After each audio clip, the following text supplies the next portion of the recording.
All right? Now, what's amazing about Marx is that today we say he's wrong, right? Communism happened in the Soviet Union, it happened in China, but it didn't happen in Europe and in the United States, where Marx said it would happen first because Germany was more industrialized than Russia or China, okay? Does that make sense? That's what we say. But if you think about it deeply, okay, Marx was right. After World War II, every society, every industrial society, to some extent, adopted the ideals of communism. Okay, does that make sense? Okay, we call this socialism and not communism, but basically it adhered to the thinking of Marx, which is to make the worker the heart and center of your society. And why did they do that after World War II? Exactly, okay? Because workers create value. Okay? Money doesn't create any value. Money just creates more money. It's speculative. But the workers create value. They're productive. And therefore, you have to treat your workers properly. So in America and in Europe, workers became the heart and center of your society. And the workers, through unions, could demand political reforms. And so all of society was geared towards making the lives of the middle class, the working class, better, okay? That's why you had excellent health care, great public schools, cheap universities. Okay? So the 50s and 60s and 70s was basically the peak of society for the working class. But in the 80s, we start to change this. Why? Why would we want to change the system? It's a great system, right? Marx is right. Having the worker as the heart and center of your society, as the central organizing unit of your society, makes a lot more sense than having money as the heart and center, okay? But starting in the 80s, we start to go back to money. Why?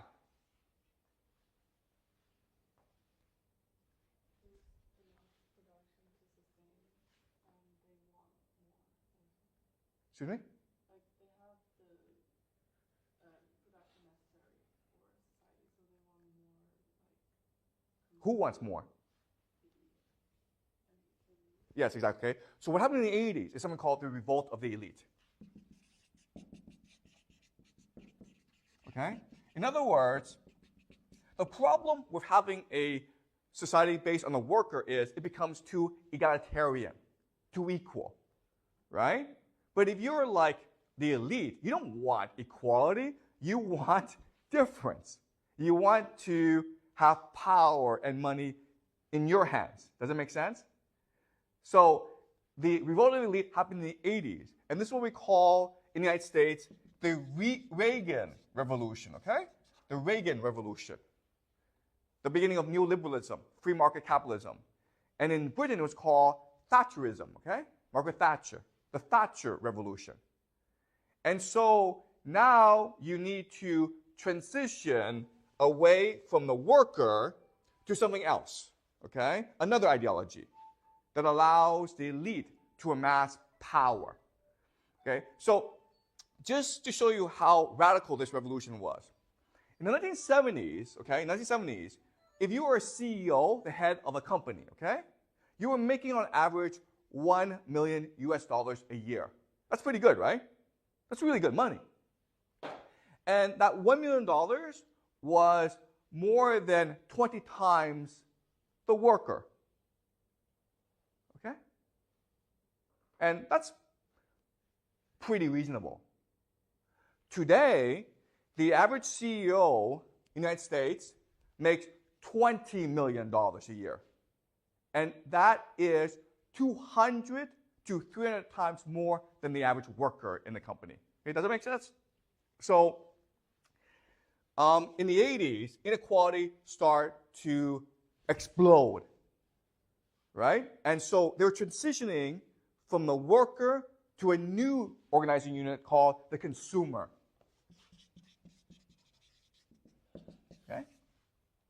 So they needed to destroy the working class, the middle class.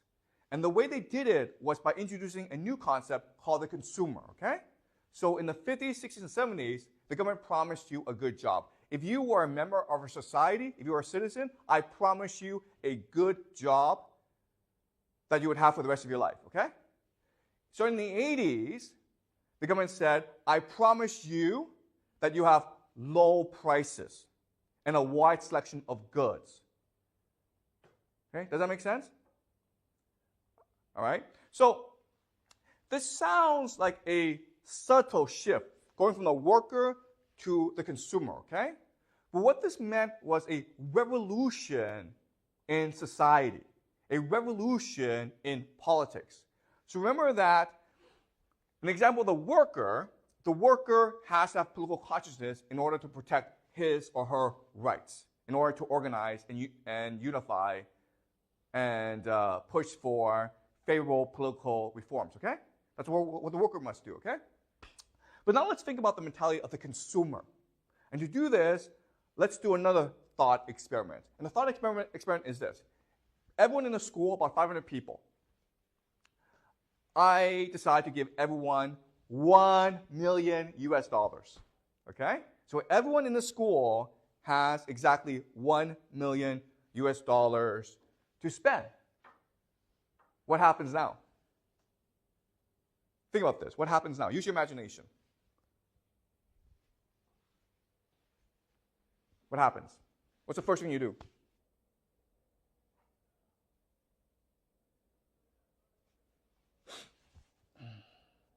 What's the first thing you do? I've given you $1 million. What do you do with it? Well, the first thing you do is buy something, right? What do you want to buy? $1 million is a lot of money. What do you want to buy, Nab? You buy a house, right? That's great. That's a great purchase. Then what do you do? Then what do you do?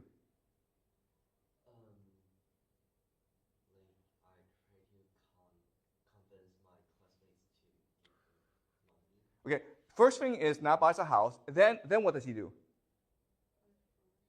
Excuse me? Buy furniture. Then what does he do? There's something that he must do that's very important.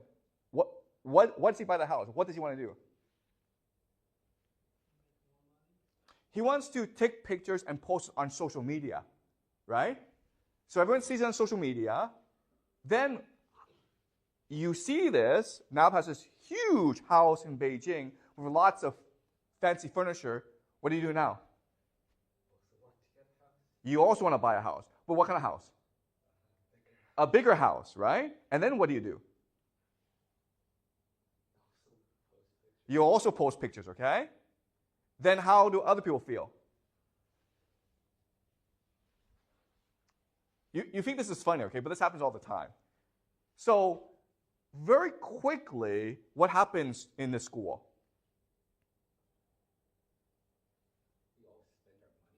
And you all spend your money, and you all go into debt, right? Because you're in competition with each other to buy the biggest thing. And $1 million is a lot of money, but it's not enough to buy everything, right? So you go into debt. You borrow more money to buy more things. And then what happens?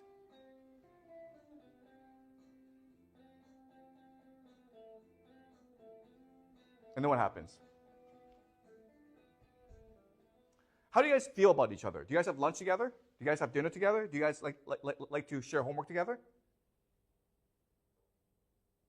You guys hate each other, right? At the end of the day, what will happen is you all go into debt and you all hate each other, right? So that's consumerism. This is what consumerism is. Consumerism creates a competition in society for prestige, okay? To see who can post the nicest social media pictures. This leads to the individualization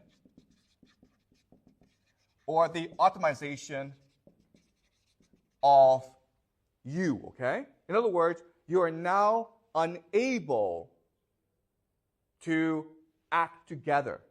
You don't want to organize. You don't want to act in solidarity, okay? And ultimately, this means that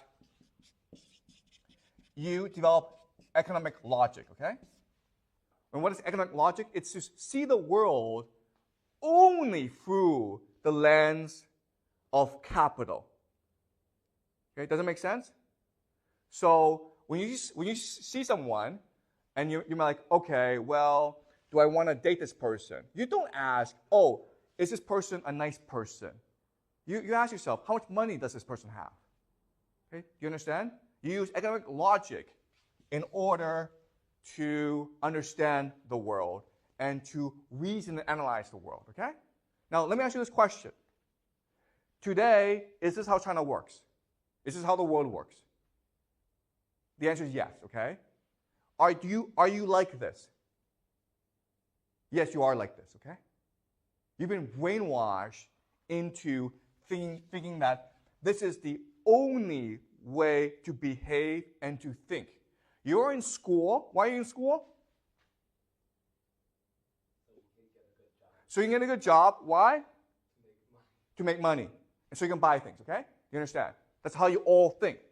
But there are different ways to think about school, right? You're like, I'm in school to learn, to open my mind, to have an imagination, to think critically about the world, right? And that was the way we thought about school when the workers were dominant. But now that consumers are dominant, all we think about is, how do I get a good job? How do I buy a bigger house? Because I want to post it on social media. Okay? So, if you think about this, what this really is the perfection of slavery. Okay? Does it make sense? What does this phrase mean? The perfection of slavery.